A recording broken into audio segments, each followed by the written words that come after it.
Back to YouTube channel medical and nurses सब। आज की क्लास है हमारी ओबीजी और मिडवाइफरी को लेके। तो यहाँ पर वो क्वेश्चन आपके लिए सॉल्व किए जाएंगे जो आपके अपकमिंग टाइम में बहुत ही ज़्यादा आपकी हेल्प करने वाले हैं। मोस्ट इम्पॉर्टेंट थिंग, मैंने बहुत सारी जगह ऐसे चैनल्स देखे हैं जहाँ पे कहा जा रहा है कि SGPGI का ऑफिशियल पेपर है। मैं पर्टिकुलरली किसी भी चैनल का नाम नहीं लेना चाहूँगी, बट मैं आपको बता दूँ जो SGPGI का पेपर हुआ था वो मेमोरी बेस्ड के अलावा किसी के पास भी ओरिजिनल पेपर अवेलेबल नहीं था। और सेकंड थिंग, हाँ, OSSC का पेपर आपको मिल जाएगा, PGI का मिल जाता है, बट PGI का भी डिपेंड करता है कि PGI संगरूर हुआ है कि PGI चंडीगढ़ के लिए हुआ है, वो चीज़ GMCH का आपको मिल जाएगा। बट SGPGI का बहुत सारे मैंने ऐसे देख, तो उन पर आपको या तो UPSSE ने जो स्टाफ नर्स का पेपर किया था वो अवेलेबल रहेगा, या फिर आपको जहाँ पे भी 120 क्वेश्चन का पेपर किया जाता है या फिर 170 क्वेश्चन किए जाते हैं वो पेपर मिलेगा। तो UPSSC में तो आई थिंक 170 हुए थे। जो हिमाचल प्रदेश में स्टाफ नर्स का पेपर होता है वो थोड़ा सा डिफरेंट होता है। लेकिन मैं आपको बता दूं कि जो भी आप कंटेंट पढ़ते हैं प्रीवियस पेपर, ज़रूरी नहीं है कि आपने, मेरा यहाँ पर एक ही चीज़ ये है कि ज़रूरी नहीं कि आप यदि HPSSC का पेपर कहीं से देख लिए तो वो आपको SGPGI में नहीं आएगा, बेशक आएगा। आपको मेरा एक ही कॉन्सेप्ट है यहाँ पे कि जहाँ से जो भी नॉलेज मिलता है पूरा ग्रहण कीजिए, चाहे आपको वो हिमाचल का पेपर मिलता हो, OSSC का मिलता हो, UP का मिले या फिर SGPGI का मिले, क्वेश्चन आपको वही आते हैं चाहे वो किसी भी एग्ज़ाम में आए। आप चाहे 10 साल के किसी भी स्टेट के, किसी पर्टिकुलर स्टेट को चूज़ कीजिए, 10 पेपर सॉल्व कीजिए और आप कोई दूसरे स्टेट में पेपर देने जाइए, आपको उसमें से भी क्वेश्चन मिलेंगे, क्योंकि नर्सिंग में आपका सिलेबस तो वही सेम कवर किया जाता है। तो आप लोग पढ़िए सभी जगह से, बट ऐसा नहीं है कि हाँ जो UPSSC में पेपर का फॉर्मेट रहा वो SGPGI में रहेगा, थोड़ा बहुत चेंज आपको आ सकता है। तो यहाँ पर आज की क्लास है जो आपको, बहुत सारे लोगों की रिक्वेस्ट थी कल मेरे पास कि आप पर्टिकुलरली यदि OBG की क्लास करवाते हैं तो model paper first second third करके कराएं, कम्युनिटी के लिए कराते हैं तो उसके लिए भी फर्स्ट सेकंड थर्ड करके नंबरिंग दें, जिससे पढ़ना आपको ईजी रहे। तो वही रिक्वेस्ट बेस्ड आपके लिए अब जो क्लासें होंगी अच्छे आपके कॉन्सेप्ट भी लगे कि आपको इस तरीके से यदि पढ़ना ईजी होता है सबको, तो मेरे लिए भी पढ़ाना ईजी रहेगा। तो अकॉर्डिंग टू दैट, तो आज की फर्स्ट क्लास का जो फर्स्ट क्वेश्चन है आपका वो है पार्टोग्राफ को लेके। Plotting of partograph should start at, partograph सबको पता है, लेकिन इसमें पार्टोग्राफ है जो स्टार्ट कब किया जाता है, active phase of first stage of labour, latent phase of first stage of labour, second stage of labour या फिर थर्ड स्टेज ऑफ लेबर। तो पार्टोग्राफ को कब स्टार्ट किया जाता है, तो पार्टोग्राफ की प्लॉटिंग की जाती है कब, फर्स्ट स्टेज ऑफ लेबर में। कब की जाती है, फर्स्ट स्टेज ऑफ लेबर में। तो यहाँ पर आपका आंसर क्या होगा, active phase of first stage of labour. ये देखिए यहाँ पर, जब cervix when the labour is in active first stage, तो जो फर्स्ट स्टेज की आपको फेजेस पता है तभी आप यहाँ पे partograph first stage of labour में क्या किया जाएगा, पार्टोग्राफ स्टार्ट किया जाता है। एक्टिव फेज का मतलब है कि जब सर्विक्स 4 से 7 सेंटीमीटर तक, कितना, 4 से 7 सेंटीमीटर तक डायलेट हो जाए तब। यहाँ पर ये देखिए हमने पढ़ा कि जो एक्टिव फेज है फर्स्ट स्टेज ऑफ लेबर की, उसमें क्या किया, पार्टोग्राफ स्टार्ट किया। एक्टिव फेज में 4 सेंटीमीटर और ज़्यादा से सर्विक्स डायलेट हो जाती है तब। अब यहाँ पर जो सर्वाइकल डायलिटेशन है, डिसेंट ऑफ फीटल हेड है, यूट्राइन कॉन्ट्रैक्शन है, सभी चीज़ें, दैट मीन्स हम सिंपल लैंग्वेज में कहें लेबर की प्रोग्रेस को असिस्ट करने के लिए पार्टोग्राफ है जो किया जाता है। अब यहाँ पर जो आपने कहा कि जो फर्स्ट स्टेज ऑफ लेबर, इसकी 3 फेज होती है। फर्स्ट होती है लेटेंट फेज, जो कि माइल्ड और शॉर्ट कॉन्ट्रैक्शन आएंगे और इसमें सर्विक्स 0 से 3 सेंटीमीटर तक डायलेट होगी। दूसरी होती है जो कि 6 से 8 घंटे की होगी, latent phase of first stage. फिर आता है active phase of first stage. तो एक्टिव फेज में क्या होगा, जो कॉन्ट्रैक्शन है धीरे धीरे स्ट्रॉन्ग होंगे, सर्विक्स 4 से 7 सेंटीमीटर तक डायलेट होगी। ट्रांजिशनल फर्स्ट स्टेज की जो थर्ड फेज है वो होती है ट्रांजिशनल फेज जिसमें सर्विक्स 7 से लेके 10 सेंटीमीटर कंप्लीट सर्वाइकल डायलिटेशन होता है। आफ्टर दैट आती है सेकेंड स्टेज जिसमें बेबी बाहर आएगा। सबसे पहले हेड जिसको हम क्राउनिंग कहेंगे, क्राउनिंग कब होती है? सेकेंड स्टेज ऑफ लेबर में। फिर आएगा after that placenta. Baby expulsion के बाद से लेके प्लेसेंटा के एक्सपल्सन तक जो स्टेज होती है वो कहलाती है तीसरी स्टेज लेबर की। और यदि प्लेसेंटा 30 मिनट के अंदर बेबी बाहर आने के बाद से लेकर 30 मिनट के अंदर तक बाहर नहीं आता है तब हम क्या कहेंगे इसको? Retained placenta. क्या कहा जाएगा? Retained placenta. फिर बाय मैनुअल व फंडल मसाज के थ्रू या फिर कुछ अदर मैकेनिज्म के थ्रू प्लेसेंटा को बाहर निकाला जाएगा। क्लियर है? तो आई होप आपको पार्टोग्राफ समझ में आ गया हो और तीनों स्टेज लेबर की समझ में आ गई हो। तीनों स्टेज में सबसे ज़्यादा क्वेश्चन आपको आते हैं फर्स्ट स्टेज से। तो फर्स्ट में मेनली यदि फेज आती हैं तो आप यहाँ पे याद रखना है लेटेंट, एक्टिव एंड ट्रांजिशनल। लात के नाम से भी आप याद रख सकते हैं, इनका सीक्वेंस है LAT। तो यहाँ पर लेटेंट में क्या होगा? सर्विक्स कॉन्ट्रैक्शन स्लो आएंगे, 0 से 3 सेंटीमीटर डायलिटेशन होगा। मेनली डायलिटेशन पूछते हैं। एक्टिव में आपको डायलिटेशन पूछेंगे और ट्रांजिशनल भी लास्ट फेज होती है ट्रांजिशनल जिसमें सर्विक्स पूरे तरीके से डायलेट हो जाती है। नेक्स्ट वन है यहाँ पर परपीरियम स्टार्ट्स विथ। तो परपीरियम कब से स्टार्ट होता है? एक्सपल्सन ऑफ फीटस से, एक्सपल्सन ऑफ प्लेसेंटा से, इनिशिएशन ऑफ ब्रेस्ट फीडिंग से कि ऑनसेट ऑफ लेबर से। तो परपीरियम पीरियड आपने पढ़ा है कि बेबी डिलीवर होने के बाद से लेके जो 6 महीने तक का पीरियड होता है, कितना? 6 वीक तक का पीरियड होता है, या फिर हम ये कहें कि 42 डेज का पीरियड होता है, वो कहलाता है परपीरियम पीरियड। तो यहाँ पर एक्सपल्सन ऑफ क्या होगा? Expulsion of placenta. तो डिलीवरी के बाद से लेके यहाँ पर ये भी आपको आ सकता है प्लेसेंटा की जगह डिलीवरी, क्योंकि लेबर की प्रोसेस में तो सर्विक्स डायलेट होने से लेके प्लेसेंटा के बाहर आने तक की स्टेज इंक्लूड होगी। फिर उस प्लेसेंटा के बाहर आने से लेके जो 42 दिनों का ड्यूरेशन होगा वो कहलाएगा आपका परपीरियम पीरियड। तो यहाँ पर भी आपको इस तरीके का क्वेश्चन यदि आता है कि फीटस और प्लेसेंटा दोनों है तो आप प्लेसेंटा को मार्क कीजिए, क्योंकि जो स्टेज ऑफ लेबर है वो कंप्लीट होने के बाद से ही परपीरियम पीरियड स्टार्ट होगा। और स्टेज ऑफ लेबर कब कंप्लीट होगी? जब प्लेसेंटा बाहर आ जाएगा। तो ये परपीरियम पीरियड कब से स्टार्ट होगा? एक्सपल्सन ऑफ प्लेसेंटा से लेके 42 दिनों तक या फिर 6 वीक तक का पीरियड क्या कहलाता है? Puerperium period. तो यहाँ पर आपका आंसर क्या होगा? Expulsion of placenta. इस परपीरियम पीरियड में माँ के जो रिप्रोडक्टिव ऑर्गन है वो नॉन प्रेग्नेंट स्टेट में रिवर्ट बैक होंगे। कुछ रीजन से तब ये नहीं हो पाते हैं, तब हम इनको क्या कहते हैं? सब इन्वोल्यूशन, स्पेशली जब यूट्रस वापस से नॉन प्रेग्नेंट स्टेट में रिवर्ट बैक होना स्टार्ट होती है। तो यहाँ पर इन्वोल्यूशन ऐसी प्रोसेस है, uterus is transformed from pregnant to non pregnant state. Involution मतलब क्या है? नॉर्मली यूट्रस प्रेगनेंसी के बाद से लेके नॉन प्रेग्नेंट स्टेट में कन्वर्ट होती है, लेकिन जब यदि किसी रीजन से यूट्रस वापस से नॉन प्रेग्नेंट स्टेट में रिवर्ट बैक नहीं हो पाती है तब हम उसको कहेंगे सब इन्वोल्यूशन। और इसका मेन रीज़न है जो होता है वो होता है अटोनोसिटी। कुछ अलग अलग केस में अलग अलग रीज़न होते हैं, बट बेस्ड ऑन यदि एक सिंपल केस की बात करें तो यूट्रस मसल्स की जो टोन है उसमें यदि वीकनेस है, कुछ प्रॉब्लम है, तब सब इन्वोल्यूशन देखने को मिलेगा। अदरवाइज इन्वोल्यूशन नॉर्मल प्रोसेस है जिसमें यूट्रस और जो अदर रिप्रोडक्टिव ऑर्गन है वो क्या होंगे? नॉन प्रेग्नेंट स्टेट में रिवर्ट बैक होंगे। Next one is which stage of puerperium period is called remote stage. Puerperium period की कौन सी स्टेज को रिमोट स्टेज कहा जाता है? Within 24 hour after child birth, early up to 7 days, up to 6 week, या फिर नन ऑफ द अबव। किस पीरियड को रिमोट स्टेज कहा जाएगा? वो भी परपीरियम स्टेज में, परपीरियम पीरियड में। तो यहाँ पर परपीरियम पीरियड में किस स्टेज के लिए रिमोट स्टेज कहा जा रहा है? तो वो कहलाएगी यहाँ पे कौन सी?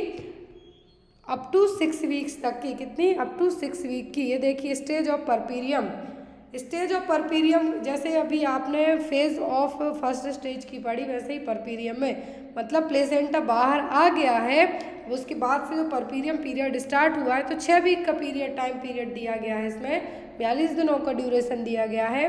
तो अब इन 42 दिनों में जो फेज वाइज यहाँ पे बताया गया है, एक होता है इमीडिएट परपीरियम।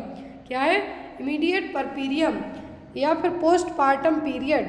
तो यहाँ पर the first 24 hour after parturition, parturition का मतलब होता है, यहाँ पर ये देखिए जो पार्चुरेशन लिखा है, इसका मतलब होता है कि बेबी की डिलीवरी हो गई है, जो डिलीवरी की प्रोसेस है वो बेबी सर्विक्स डायलेट होने के बाद से लेके जो बर्थ कैनाल के थ्रू बेबी बाहर आया है, वो जन्म देना हो गया है पार्चुरेशन प्रोसेस।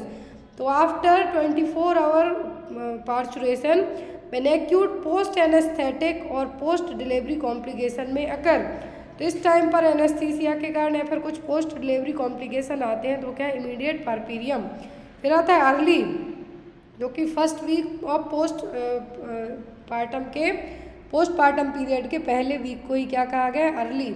लास्ट आता है remote, which include the period of time required for involution of the genital organ through the 6 week post partum.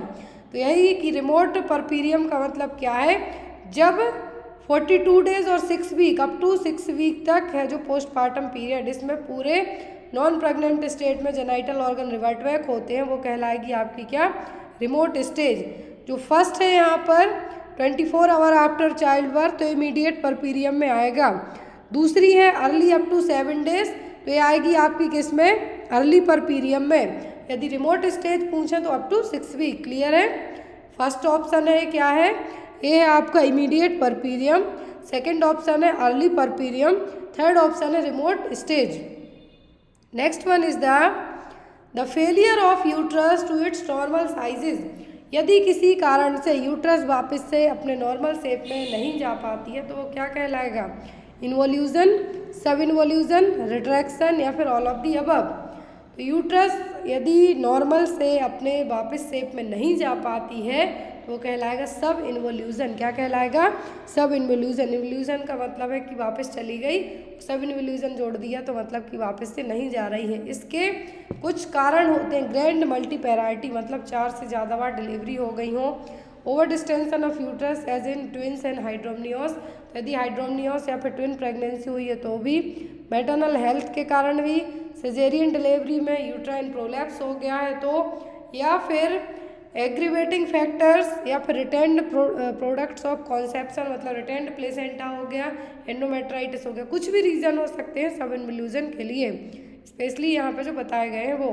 Next one is the strongest stimulation for lactation is by. तो strongest stimulation क्या है lactation के लिए? मेटक्लोप्रामाइड, sucking, postpartum haemorrhage या फिर bromocriptine. तो दोनों medicine के आपने नाम सुने होंगे, एग्जाम में आपको आती हैं, आगे हम पढ़ेंगे कि इन मेडिसिन का क्या यूज़ है। तो स्ट्रॉन्गेस्ट स्टिमुलेशन क्या है लैक्टेशन के लिए? तो होता है सकिंग।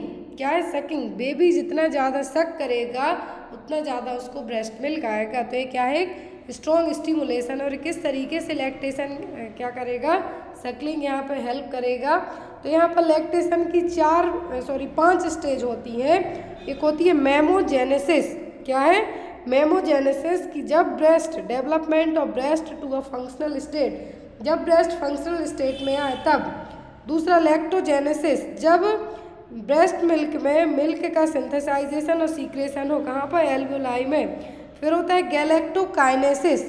काइनेसिस का मतलब मिल्क का बाहर आना। जब बेबी सक करेगा तब क्या होगा? गैलेक्टोकाइनेसिस प्रोसेस होगी। गैलेक्टोपोइसिस, मेंटेनेंस ऑफ लैक्टेशन। गैलेक्टोपोइसिस में क्या होगा कि जो मिल्क गैलेक्टोकाइनेसिस में बाहर आ रहा है, जब बेबी सक नहीं करता है तो उस टाइम पे मिल्क अपने आप तो बाहर नहीं बहता रहेगा, तो उस प्रोसेस को स्टॉप करना वो क्या है? गैलेक्टोपोइसिस। फिर आती है इन्वोल्यूशन। क्या है? इन्वोल्यूशन। जब आपने देखा होगा कि बहुत सारे डॉक्टर्स प्रेफर करते हैं कि 2 साल तक ब्रेस्ट फीडिंग कराओ अपने बच्चे को, लेकिन 6 महीने एक्सक्लूसिव रहे। आफ्टर दैट क्या होगा? जो ब्रेस्ट है वो वापस से एट्रॉफी देखने को मिलेगी, साइज है जो छोटा देखने को मिलेगा एज़ कम्पेयर टू आप नर्सिंग मदर के यदि बात करते हैं, लैक्टेटिंग मदर के, तो यहाँ पर वो प्रोसेस क्या कहलाएगी, इन्वोल्यूशन, जिसमें रिग्रेशन होगा और एट्रॉफी देखने को मिलेगी किसमें, लैक्टेशन के बाद ब्रेस्ट में। तो यहाँ पर जो सबसे स्ट्रॉन्ग स्टिमुलेशन होगा लैक्टेशन के लिए वो क्या होगा, सकिंग, कि बेबी जितना ज़्यादा सक करेगा ब्रेस्ट से उतना मिल्क बाहर आएगा। अब मिल्क बनाने के लिए ब्रेस्ट में ब्रेस्ट मिल्क बनाने के लिए जो हार्मोन रिस्पॉन्सिबल होंगे क्या है, यहाँ पर ये देखिए आपको पूछा जा सकता है, synthesis and secretion of milk from the breast to alveoli. तो यहाँ पर ब्रेस्ट एल्वियोलाई में मिल्क का सिंथेसाइजेशन कौन करेगा, तो यहाँ पर हेल्प करेगा आपका प्रोलैक्टिन हार्मोन। एग्जाम में आता है लैक्टोजेनेसिस में कौन सा हार्मोन हेल्प करेगा, प्रोलैक्टिन। फिर गैलेक्टोकाइनेसिस, गैलेक्टोकाइनेसिस में कौन हेल्प करेगा, मिल्क इजेक्शन या फिर लेट डाउन रिफ्लेक्स जिसको हम कहेंगे, तब करेगा ऑक्सीटोसिन। क्लियर है, आपको ये दोनों चीज़ें एग्जाम में आ सकती हैं, लैक्टोजेनेसिस या फिर मिल्क प्रोडक्शन के लिए तो होगा प्रोलैक्टिन, और मिल्क इजेक्शन के लिए या फिर गैलेक्टोकाइनेसिस के लिए तो होगा oxytocin. A case of 28 weeks of pregnancy with pain and bleeding diagnosis is, तो यदि 28 वीक की प्रेगनेंसी है, पेन हो रहा है, ब्लीडिंग हो रही है, तो इसका क्या डायग्नोस निकल के आएगा, premature labour, threatened abortion, placenta previa या फिर एक्सीडेंटल हेमरेज। तो यहाँ पर 28 वीक की प्रेगनेंसी में यदि क्या हो रहा है, आपको ब्लीडिंग हो रही है, पेन के साथ ब्लीडिंग हो रही है, तो अब यहाँ पर आपके क्या होते हैं, 2 पॉइंट तो साइड हो जाएंगे। फर्स्ट आता है प्लेसेंटा प्रीविया, क्योंकि प्लेसेंटा प्रीविया में कभी भी दर्द के साथ ब्लीडिंग नहीं होती है, प्लेसेंटा प्रीविया में पेनलेस वेजाइनल ब्लीडिंग देखने को मिलेगी। थ्रेटेंड अबॉर्शन में पेन होगा लेकिन 28 वीक की प्रेगनेंसी तक वेट नहीं किया जाएगा यहाँ पर है, और जल्दी ब्लीडिंग होगी, पेन होगा। फिर यहाँ पर आता है प्रीमेच्योर लेबर, प्रीमेच्योर लेबर में 36 वीक के पहले ब्लीडिंग होगी, एमनियोटिक फ्लूइड भी इवन डिस्चार्ज देखने को मिलेगा। तो यहाँ पर ये जो सिचुएशन डेवलप हो रही है, दर्द के साथ में ब्लीडिंग हो, तो वो कहलाएगी आपकी एक्सीडेंटल हेमरेज। क्या कहलाएगा, एक्सीडेंटल हेमरेज। आपको यहाँ पर इसमें इतना कंफ्यूजिंग पॉइंट तो बिल्कुल भी नहीं है। थ्रेटेंड अबॉर्शन होगा, 28 वीक तक वेट नहीं किया जाएगा, इवन 20 वीक्स तक ही हो जाएगा। प्लेसेंटा प्रीविया में हमेशा पेनलेस वेजाइनल ब्लीडिंग होगी, कि दर्द नहीं होगा लेकिन ब्लीडिंग हो रही है। फिर आता है प्रीमेच्योर लेबर, तो यहाँ पे 36 वीक के पहले या फिर 36 वीक तक ही होगी जो, तो कहलाएगी प्रीमेच्योर लेबर।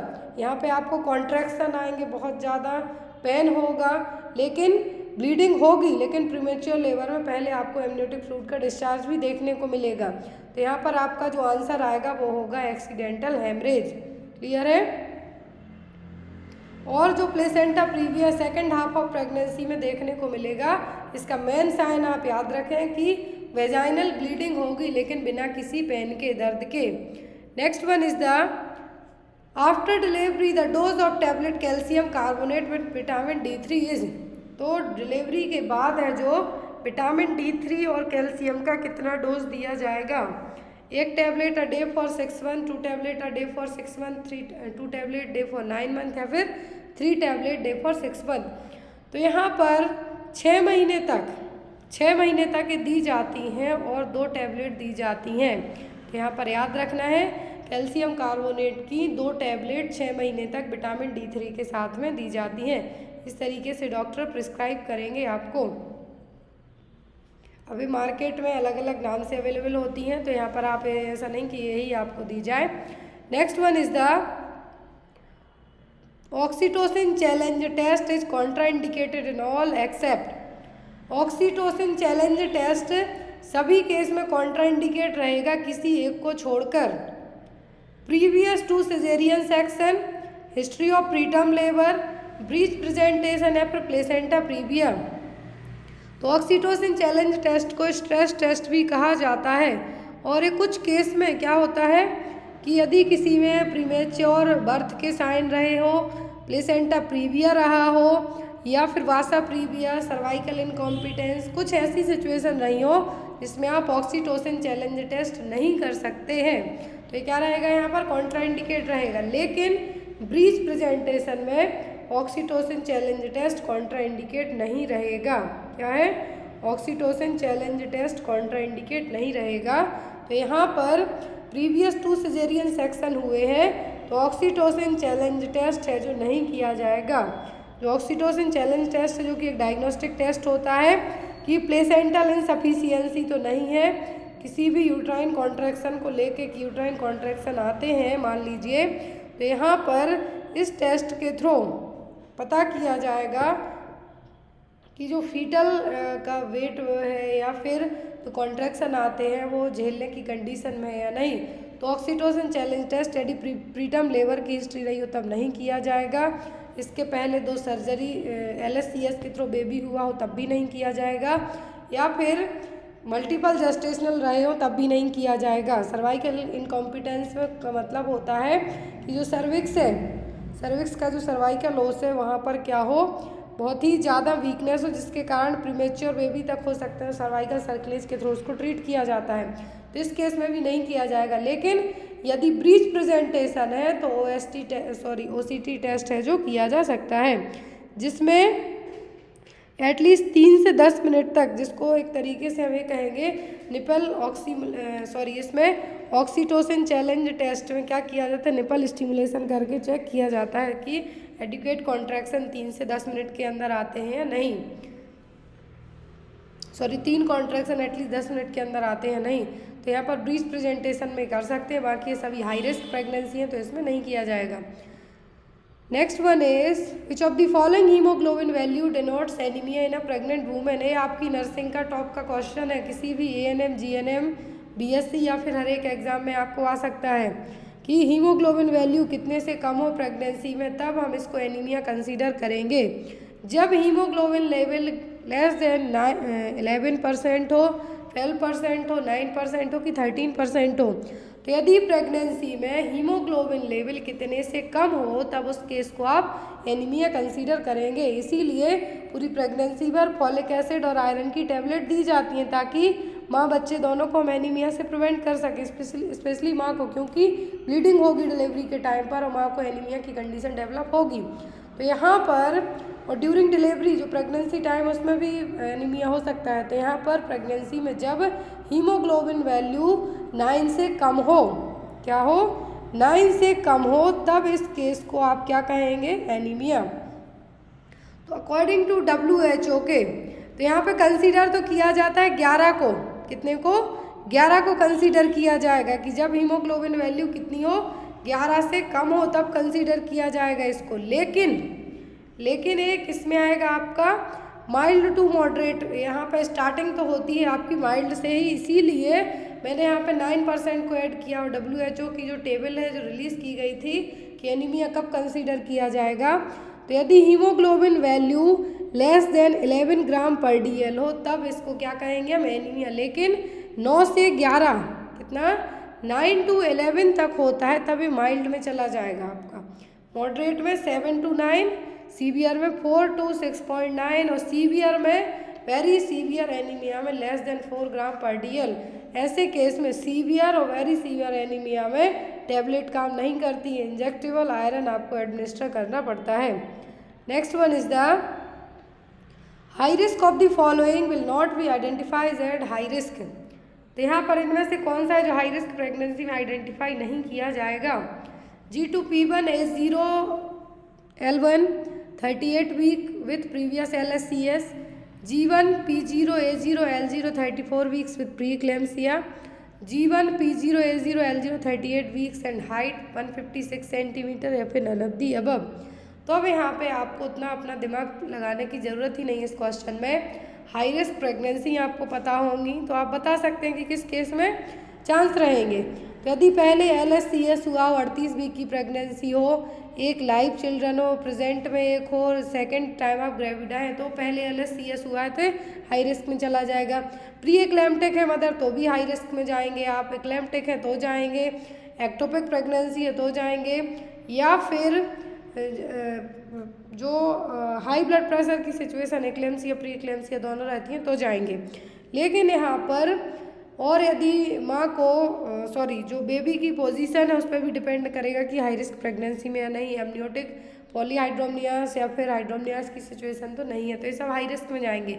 लेकिन जीवन मतलब ग्रेविडा फर्स्ट टाइम प्रेग्नेंट है, ना उसकी कुछ अबॉर्शन हुए हैं, ना लिविंग चिल्ड्रन है, और जो हाइट है अच्छी है 156 सेंटीमीटर, 5 फीट से ज़्यादा है लेडी हाइट उसकी, दैट मीन्स क्या है, हाई रिस्क प्रेगनेंसी में नहीं आएगा। और क्वेश्चन यही है कि इनमें से कौन सा है जो कि हाई रिस्क प्रेगनेंसी में आइडेंटिफाई नहीं होगा। हाई रिस्क प्रेगनेंसी में आते कौन कौन से हैं, तो सबसे पहले देखिए आप, मैटरनल एज जब 16 साल से कम हो या फिर 35 साल से ज़्यादा हो, दैट मीन्स टीनेजर प्रेगनेंसी या फिर एल्डरली प्रेगनेंसी। क्लियर है?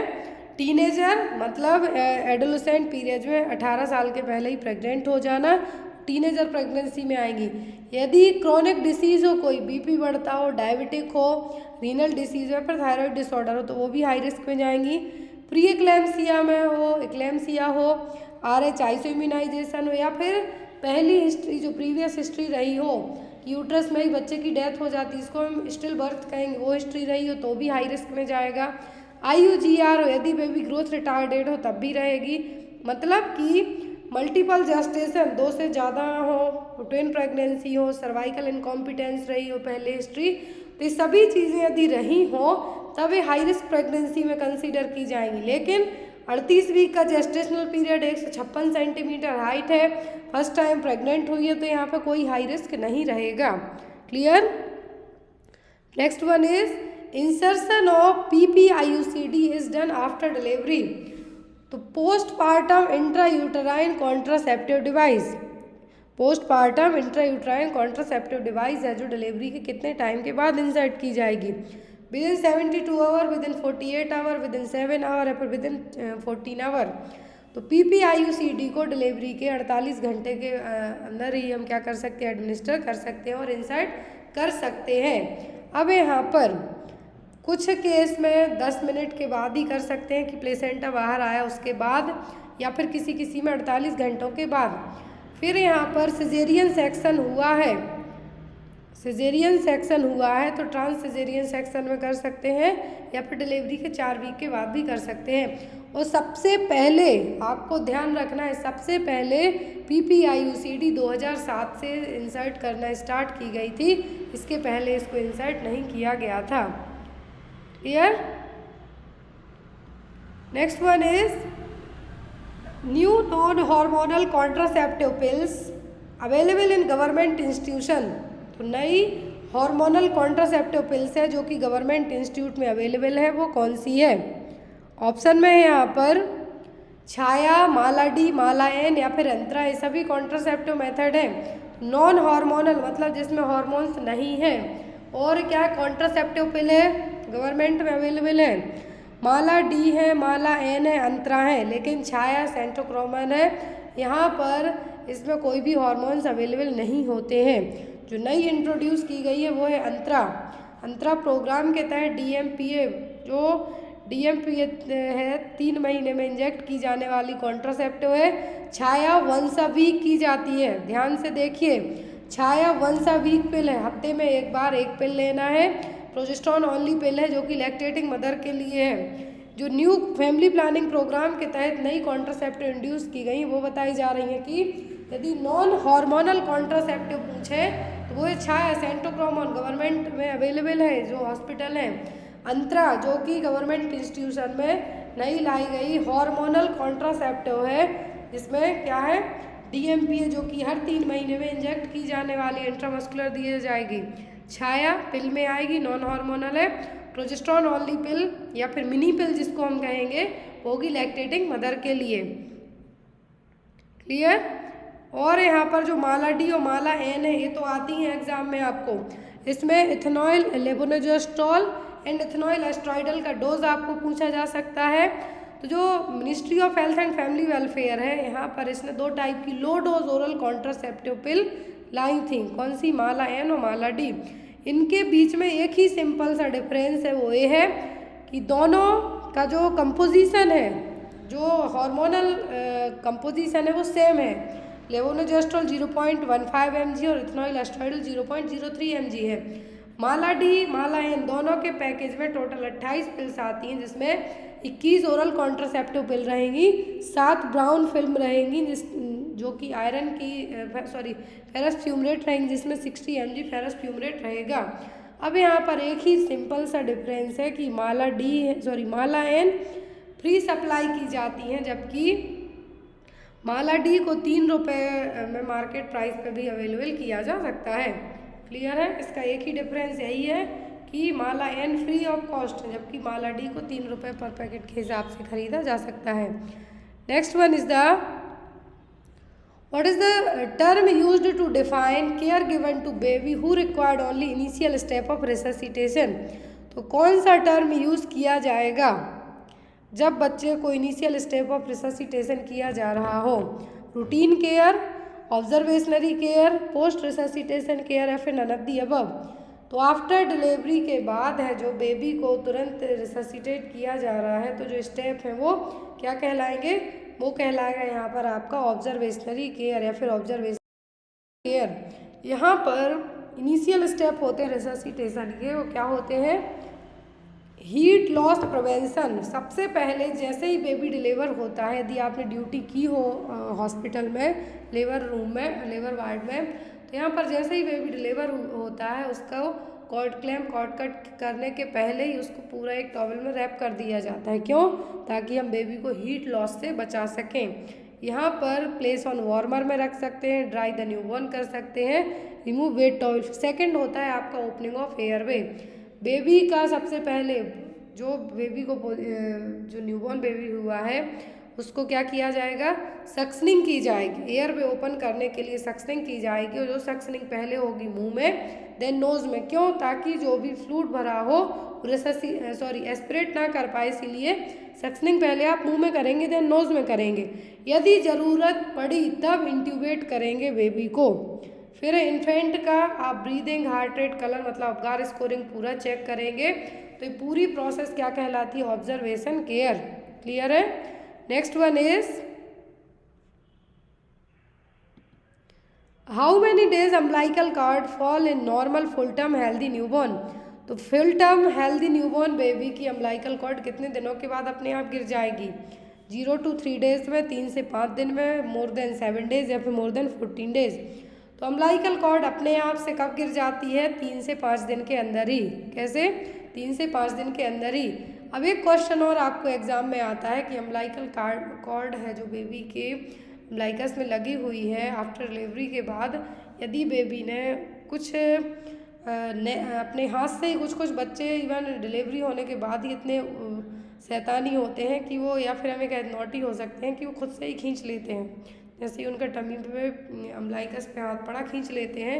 इवन मैंने खुद ऐसे बेबीज़ देखे हैं हॉस्पिटल में। तो उस केस में आप कैसे उस चीज़ को मैनेज करेंगे?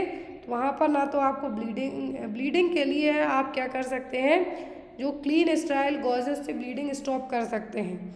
लेकिन आपको यदि घर में आप हैं, मान लीजिए आपके घर में है, आपके बच्चे को आपको लगता है कि ड्राइनेस हो रही है अम्बिलिकल कॉर्ड के वहाँ पे, तब आप क्या करेंगे? CHO में आपको आता है क्वेश्चन। ऐसे केस में आपको वहाँ पर क्या करना है? ओनली आप कोकोनट ऑयल है जो यूज़ कर सकते हैं, बाकी अदर चीज़ें ना तो कोई मेडिसिन लगाएं, ना एंटीबायोटिक अप्लाई करें। वो अपने आप जैसे ही अम्बिलिकल कॉर्ड फॉल डाउन होगी अपने आप ठीक हो जाएगा। तो यहाँ पर आपको वेट एंड वॉच बस करना है।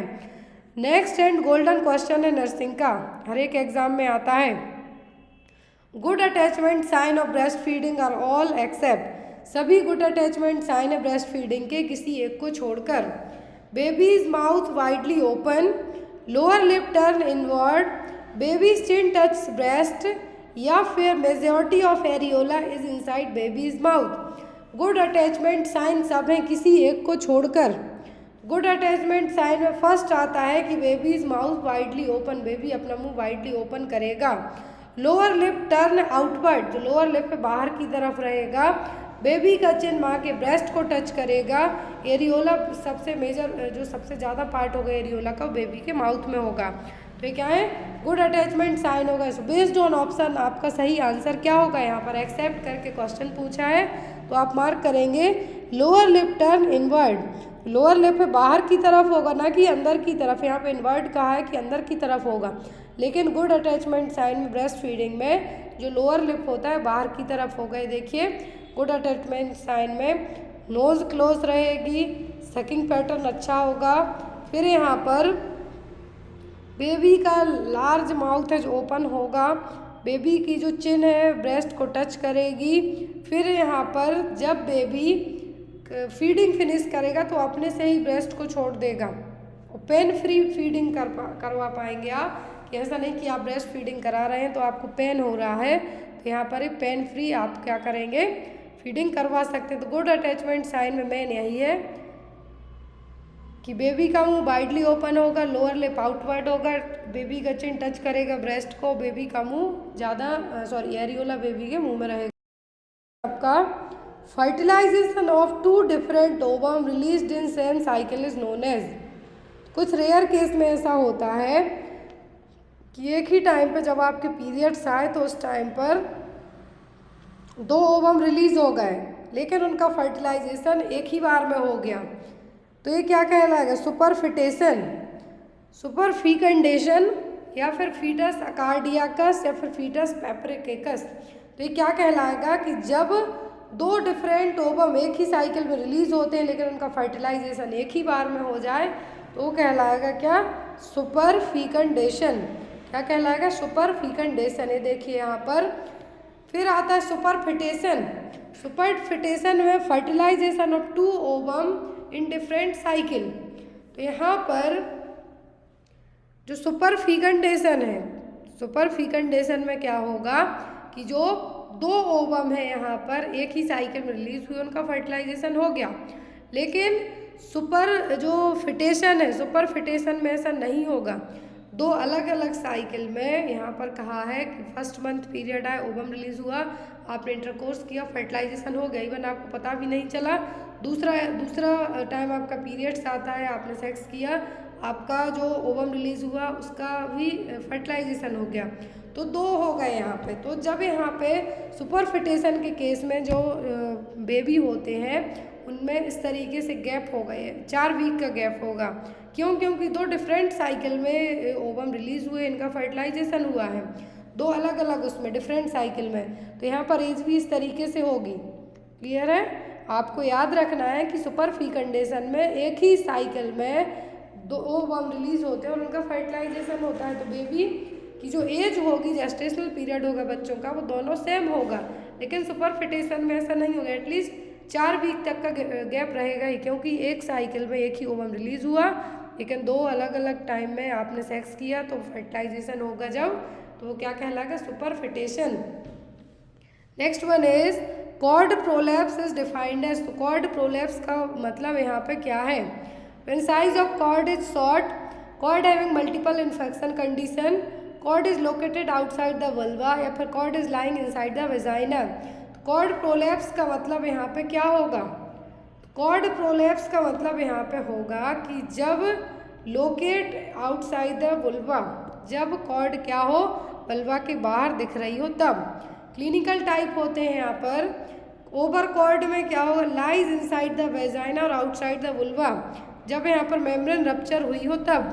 फिर दूसरा है यहाँ पर कॉर्ड प्रेजेंटेशन, जो कि आपको यहाँ पर कहा है। फिर आता है कॉर्ड प्रोलैप्स। तो प्रोलैप्स में तो पूरी बाहर ही आ जाएगी, इवन रप्चर्ड मेम्ब्रेन के साथ में। नेक्स्ट वन है यहाँ पर आपका question, during intrauterine life neural tube is closed completely. तो इंट्रायूटेराइन लाइफ में न्यूरल ट्यूब कब क्लोज हो जाती है, on very first day, on 5th day, by 11th day, या फिर bye 4th to 5th day. तो आपको न्यूरल ट्यूब डिफेक्ट आपने पढ़ा है, आपने क्वेश्चन यही पढ़ा है कि फॉलिक एसिड की कमी के कारण न्यूरल ट्यूब डिफेक्ट होता है, एनटीडी होता है। तो कंसीव करने के पहले से ही डॉक्टर क्या कहते हैं कि फॉलिक एसिड की टेबलेट लीजिए। अब यहाँ पे न्यूरल ट्यूब क्लोज कब हो जाती है, तो ये होती है 4th to 5th डे में। कब? 4थे से 5वें दिन में। इसीलिए जब फर्टिलाइजेशन होता है उसी टाइम के पहले ही या फिर कंसीव करने के पहले ही फॉलिक एसिड को स्टार्ट करवा दिया जाता है। क्लियर? तो इसीलिए न्यूरल ट्यूब क्लोज कब होती है, 4 से 5 दिन में ही, 4th to 5th डे में। Next one is the antenatal diagnosis of all the following condition is feasible except. तो सभी केस में आप एंटीनेटल डायग्नोसिस के थ्रू पता कर सकते हैं कि जो अपकमिंग बेबी होने वाला है उसमें कोई प्रॉब्लम तो नहीं है, किसी एक को छोड़कर। Huntington's Korea, down syndrome, severe combined immunodeficiency syndrome या फिर एनेन्सेफेली, सब केस में आप एंटीनेटल डायग्नोस के थ्रू पता कर सकते हैं कि जो होने वाला बच्चा है उसमें कोई प्रॉब्लम तो नहीं होगी। डाउन सिंड्रोम में आप पता कर सकते हैं जब जो एनोमली स्कैनिंग होती है उस टाइम पे पता चल जाएगा आपको, डॉपलर स्कैनिंग में पता चल जाएगा, हंटिंगटन कोरिया का भी पता चल जाएगा, एनेन्सेफेली का भी आपको पता चल जाएगा। जो क्या होती है जब स्कैनिंग की जाती है, इसको हम एनोमली स्कैनिंग कहेंगे, उस टाइम पे सब चीज़ें पता की जा सकती हैं। लेकिन जिस चीज़ का पता नहीं चलेगा वो होगा सीवियर कंबाइंड इम्यूनोडेफिशिएंसी सिंड्रोम। बाकी आप सब चीज़ों को पहले से चेक कर सकते हैं। नेक्स्ट वन इज तो केयर करेंगे, सबसे पहले अटेंड करेंगे तो वो होगा न्यूमोथोरेक्स का पेशेंट जिसको शॉर्टनेस ऑफ ब्रीथ की प्रॉब्लम हो रही है। Next one is in which of the following condition is blood transfusion contraindicated. तो इनमें से कौन सी कंडीशन है जिसमें ब्लड ट्रांसफ्यूजन कॉन्ट्राइंडिकेट होगा, दैट मीन्स कि हम ब्लड को ट्रांसफ्यूज नहीं कर सकते ऐसे पेशेंट में। ऑप्शन में congestive cardiac failure, haemophilia, haemorrhage या फिर ब्लीडिंग हेमरॉइड्स। तो टोटली कॉन्ट्राइंडिकेट रहेगा किस केस में ब्लड को ट्रांसफ्यूज करना, तो हीमोफीलिया, हेमरेज, ब्लीडिंग हेमरॉइड्स में ब्लड ट्रांसफ्यूजन करना पड़ेगा, ज़रूरत पड़ेगी। और एक केस कॉन्ट्राइंडिकेट नहीं है, इंडिकेटेड केस है, लेकिन कंजेस्टिव कार्डियक फेलियर के पेशेंट में है जो ब्लड ट्रांसफ्यूजन नहीं कर सकते। कुछ लिवर डिसीज़ के पेशेंट होंगे जिनमें हम क्या कर सकते हैं, ब्लड को ट्रांसफ्यूज नहीं कर सकते। ऐसे बहुत सारे कॉन्ट्राइंडिकेशन है। ग्रोथ एंड डेवलपमेंट पूछे कि ट्रेंड जो हेड टू फुट को फॉलो करता है तो क्या सेफेलोकॉइडल, क्या है cephalocaudal, head to foot, upper side to lower side. यदि प्रॉक्सिमो डिस्टल की बात करें, mid line to extremity, that mean centre part of the body से क्या है आउटर पार्ट की तरफ, हाथों की तरफ जो डेवलपमेंट होगा वो क्या कहलाएगा, proximodistal. Head to foot आता है तो हेड टू फुट का मतलब है सेफेलोकॉइडल, हेड का मतलब क्या है यहाँ पर सेफेलिक, तो सेफेलोकॉइडल यदि है तो हेड टू फुट। और यदि यहाँ पर बात की जाती है प्रॉक्सिमो डिस्टल की, तो प्रॉक्सिमो डिस्टल का मतलब है centre part of the body to outer part of the body, mid line to extremities. Next one is which of the following injection is routinely administered to a newborn to prevent the bleeding. तो इनमें से कौन सा injection है newborn baby को routinely administer किया जाता है ब्लीडिंग प्रिवेंट करने के लिए। ऑप्शन में है इंजेक्शन विटामिन के, मिथिलीन अर्गोमेट्रिन, सोडा बाइकार्बोनेट या फिर कैल्शियम ग्लूकानेट। तो जो इंजेक्शन न्यूबॉर्न बेबी को ब्लीडिंग से प्रिवेंट करने के लिए दिया जाता है वो कौन सा है, विटामिन के इंजेक्शन। कौन सा है, vitamin K injection. Next one is which of the following is not a characteristics of cell wall of a Gram positive bacteria. तो ग्राम पॉजिटिव बैक्टीरिया की जो सेल वॉल है उनका कैरेक्टरिस्टिक फीचर कौन सा नहीं है। ऑप्शन में है यहाँ पर absent sulphur containing amino acid, absent lipids, absent teichoic acid या फिर थिक सेल वॉल। तो यहाँ पर क्या है जो फीचर नहीं है, वो है यहाँ पर एब्सेंट टेक्योकिक एसिड। क्या है, एब्सेंट टेक्योकिक एसिड, जो कि ग्राम पॉजिटिव बैक्टीरिया की सेल वॉल में नहीं पाया जाता, बाकी ये सभी चीज़ें प्रेजेंट रहेंगी। Next one is with the ordinary stethoscope the fetal heart sound can be detected earliest between which week of pregnancy. यदि ऑर्डिनरी स्टेथोस्कोप की बात की जा रही है तो फीटल हार्ट साउंड कितने वीक की प्रेगनेंसी में सुन सकते हैं, डिटेक्ट कर सकते हैं, 24 to 26 weeks, 6 to 8 weeks, 18 to 20 weeks या फिर 8 to 10 वीक्स। तो बिटवीन कितने वीक की प्रेगनेंसी के बीच में, तो यदि ये कोई ऑर्डिनरी स्टेथोस्कोप की बात करें हम तो 18 से 20 वीक की प्रेगनेंसी में फीटल हार्ट साउंड को डिटेक्ट कर सकते हैं। Next one is the normal axillary temperature of a newborn is between which of the following. Normal axillary temperature कितना होगा न्यूबॉर्न का, 30 से 32 डिग्री सेल्सियस, 40 से 42 degree Celsius, 32.5 to 34 degree Celsius और 36.5 टू 37 पॉइंट डिग्री सेल्सियस। तो axillary temperature की बात हो रही हो, वो भी normal axillary temperature newborn baby का कितना होगा 36.5 टू 37.4 डिग्री सेल्सियस। ये क्या है, नॉर्मल बॉडी टेम्परेचर है न्यूबॉर्न बेबी का। नेक्स्ट वन है यहाँ पर the disorder of recurrent pulling out ones on hair is called. तो ऐसा डिसऑर्डर आपको बताना है जिसमें पर्सन अपने खुद के ही बालों को खींच देगा, तो वो कौन सा डिसऑर्डर कहलाएगा, ट्रिक्टोटिलोमेनिया, पायरोमेनिया, रेहिटलोएक्सोमेनिया या फिर क्लेप्टोमेनिया।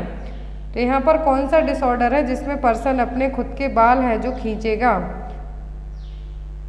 ऑप्शन में है यहाँ पर, तो यहाँ पर अपने खुद के बाल खींचना, बच्चों में जनरली ये चीज़ आपने देखी होगी, तो क्या है ट्राइकोटिलोमेनिया।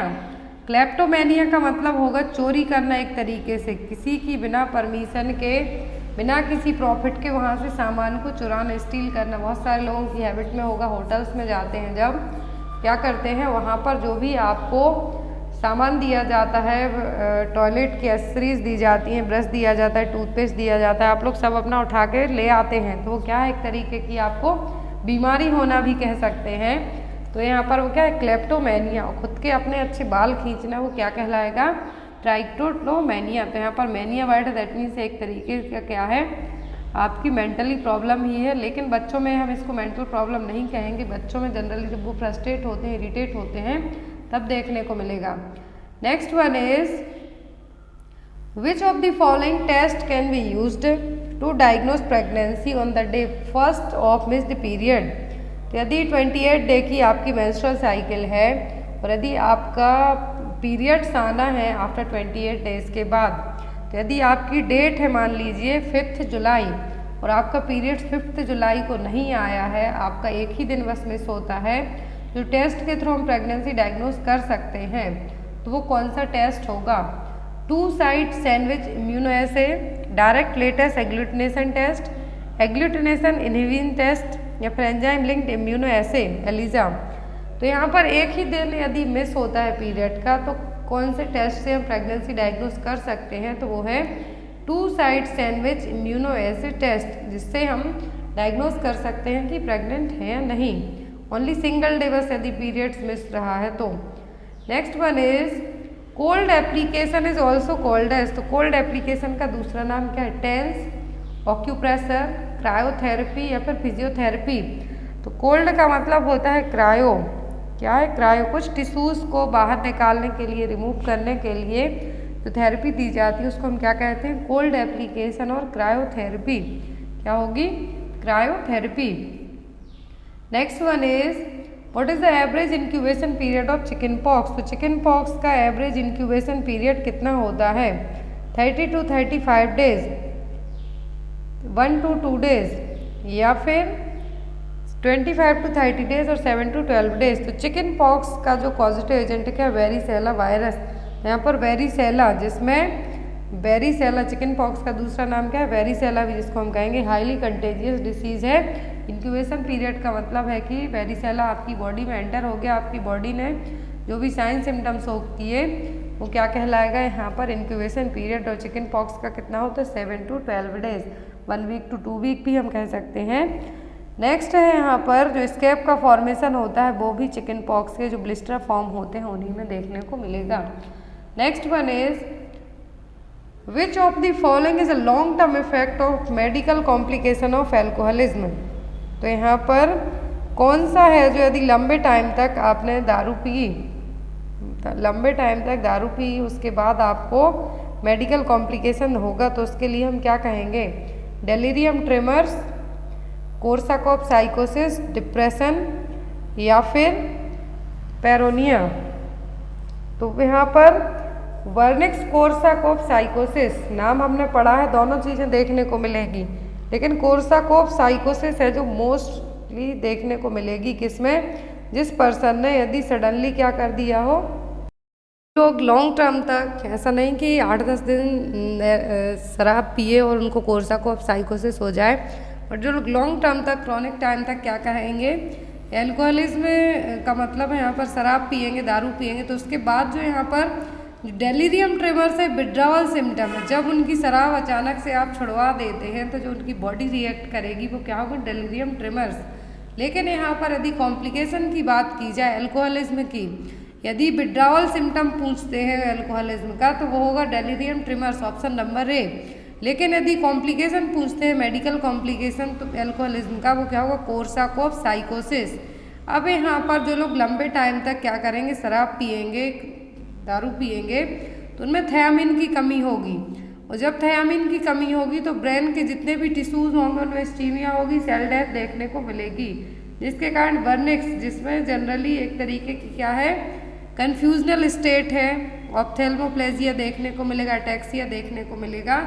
आफ्टर दैट कोर्साकॉफ साइकोसिस आएगा। तो यदि कोर्साकॉफ साइकोसिस आपसे पूछते हैं किसका, या फिर कोर्साकॉफ सिंड्रोम, तो कोर्साकॉफ सिंड्रोम में क्या होगा, एमनेसिया होगा, कन्फेबुलेशन होगा और मेंटली सिम्टम भी देखने को मिलेंगे।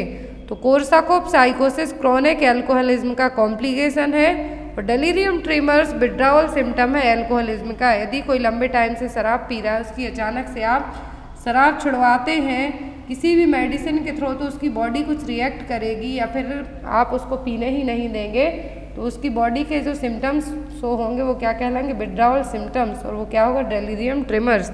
लेकिन कॉम्प्लिकेशन पूछते हैं तो कोर्साकॉफ साइकोसिस, वर्निक्स एन्सेफेलोपैथी, ये सभी किसके कॉम्प्लिकेशन है, लॉन्ग टर्म तक शराब पीने के, एल्कोहलिज्म के। Next one is which of the following is the unit of measurement in bacteriology. तो बैक्टीरियोलॉजी का मतलब है बैक्टीरियाज की स्टडी करना। बैक्टीरियोलॉजी में कौन सी यूनिट है जो मेजरमेंट के लिए यूज़ की जाती है, न्यूटन, जूल, माइक्रोन या फिर पास्कल।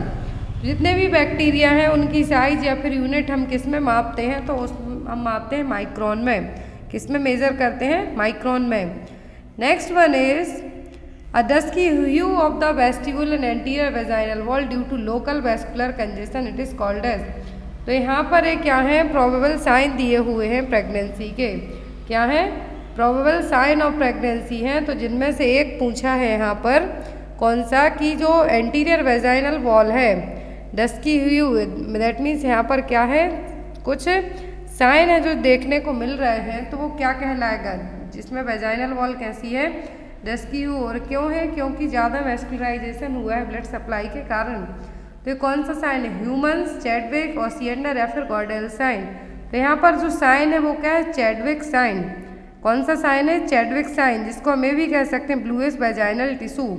क्या कहेंगे यदि यहाँ पर क्वेश्चन ना हो, यदि ओनली ऐसा है bluish vaginal tissue, that means Chadwick sign. Softening of the cervix पूछते हैं तो क्या है, Goodell sign. Softening of the cervix, तो गॉडेल्स और हैगर्स दोनों एक ही साइन है। बलोटमेंट पूछते हैं जनरली, तो बलोटमेंट में क्या है कि जो कि 16 to 28 वीक में फील होगी या फिर 24 वीक्स में पॉजिटिव प्रेगनेंसी टेस्ट में फील होगी। तो जितने भी यहाँ पर साइन है, गॉडेल्स, चैडविक, हैगर्स, बलोटमेंट, ये सभी ब्रैक्सटन हिक्स कॉन्ट्रैक्शन, ये सब कौन से प्रोबेबल साइन ऑफ प्रेगनेंसी हैं। ये एग्जाम में आपको आते हैं, इसीलिए यहाँ पर आपको बता दिए। बलोटमेंट साइन का मतलब होता है detection of fetus floating in amniotic fluid. Amniotic fluid में फीटस किस तरीके से है जो फ्लोट हो रहा है, तैर रहा है, वो क्या कहलाता है, वो कहलाता है बलोटमेंट। ब्रैक्सटन हिक्स यदि आपको आता है तो irregular uterine contraction, painless irregular uterine contraction है। हैगर साइन आते हैं तो softening of the lower uterus, और यहाँ पर चैडविक साइन आता है तो चैडविक साइन का मतलब है purplish colour of the cervix और वेजाइना।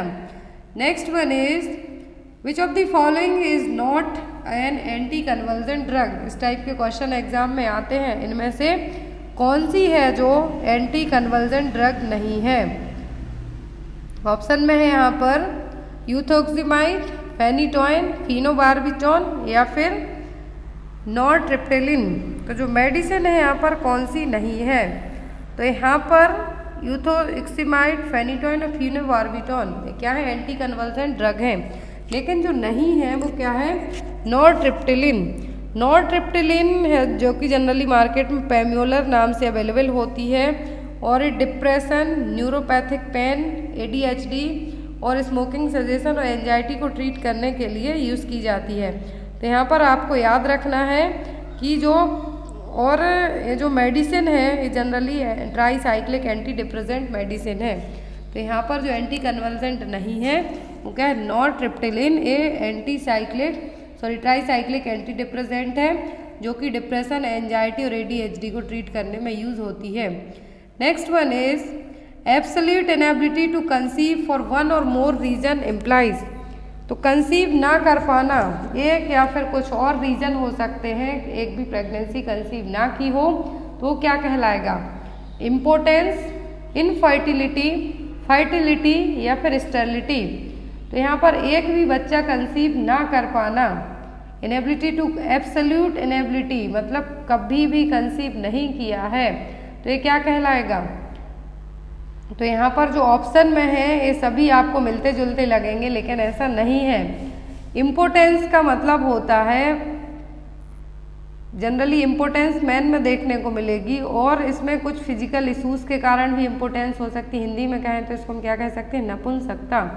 लेकिन यहाँ पर लॉस ऑफ लिबिडो भी हम टर्म यूज़ कर सकते हैं। इनफर्टिलिटी का मतलब होगा कि एक या फिर कुछ अदर रीजन से आप प्रेगनेंसी कंसीव नहीं कर पा रहे हैं। दो रीजन, प्राइमरी भी हो सकता है, सेकेंडरी हो सकता है। प्राइमरी में ये होगा कि आपने पहले कभी प्रेगनेंसी है जो कंसीव की बात करें तो ऐसी वुमेन जिसने कभी भी कोई भी प्रेगनेंसी कंसीव नहीं की है, couple has never produced a pregnancy. Secondary में प्रीवियसली प्रेग्नेंट हुई है लेकिन एट द टाइम ऑफ अभी रिसेंट में कंसीव नहीं कर पा रही, तो वो क्या होगा, सेकेंडरी इनफर्टिलिटी। फिर आता है फर्टिलिटी। फर्टिलिटी का मतलब होगा कैपेबिलिटी टू कंसीव, कंसीव करने की क्षमता, जो कि फर्टाइल ग्रुप कहलाते हैं, वो क्या कहलाएगा, फर्टिलिटी। फिर आता है स्टेरिलिटी। तो स्टेरिलिटी के लिए जो वर्ड यूज़ होगा वो क्या कहलाता है, इसको हम हिंदी में कहें तो यहाँ पर प्रजनन असमर्थ। जैसे मैन में इम्पोर्टेंस है वैसे ही फीमेल में जो टर्म यूज़ किया जाता है वो क्या कहलाता है, स्टेरिलिटी।